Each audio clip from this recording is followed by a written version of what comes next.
உங்ககிட்ட மதியம் வச்ச சாதம் மீதமாயிருச்சா? ஸோ கவலைப்படாதீங்க. இந்த ரெசிபி செய்யலாம். ரொம்பவே டேஸ்ட்டா இருக்கும்.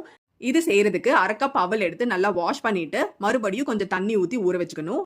அடுத்ததா நான் ஒரு சின்ன குக்கர் எடுத்து வச்சிருக்கேன். இதுல 1/4 கப் அளவு பாசிப்பயிர ஆட் பண்ணிட்டு நல்லா ரோஸ்ட் பண்ணிக்கணும். இது கலர் மாறின உடனே நம்ம வந்துட்டு தண்ணி யூஸ் பண்ணி நல்லா வாஷ் பண்ணிட்டு, மறுபடியும் 1 கப் அளவு நல்ல தண்ணி ஊத்தி இத வந்துட்டு நல்லா வேக வச்சுக்கணும்.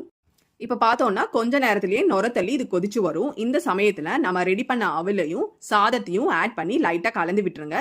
இதுக்கு அடுத்ததா ஒரு சிட்டிகை அளவு உப்பு, அதுக்கப்புறம் 2 டீஸ்பூன் அளவு எண்ணெயும் சேர்த்து, கூடவே 1/2 கப் அளவு பால் ஆட் பண்ணிட்டு, இத ஒரு தடவை மறுபடியும் கலந்து விட்டுட்டு, லைட்டா இந்த மாதிரி கொதி வந்தோன்னே, நம்ம குக்கர் மூடி வெயிட் வச்சு 3 விசில் விட்டு இறக்கும்போது இது சூப்பரா வெந்துரும். இப்ப பாருங்க பிரஷர் இறங்குனோனே நம்ம ஓபன் பண்ணி பார்த்தா, கொஞ்சம் கூட அடி பிடிக்காம ரொம்ப சூப்பராவே வெந்து வந்திருக்கு. இப்ப மறுபடியும் கரண்டி வச்சு நல்லா கலந்து விட்டதுக்கு அப்புறம் வெள்ளப்பாகு சேர்க்கணும்.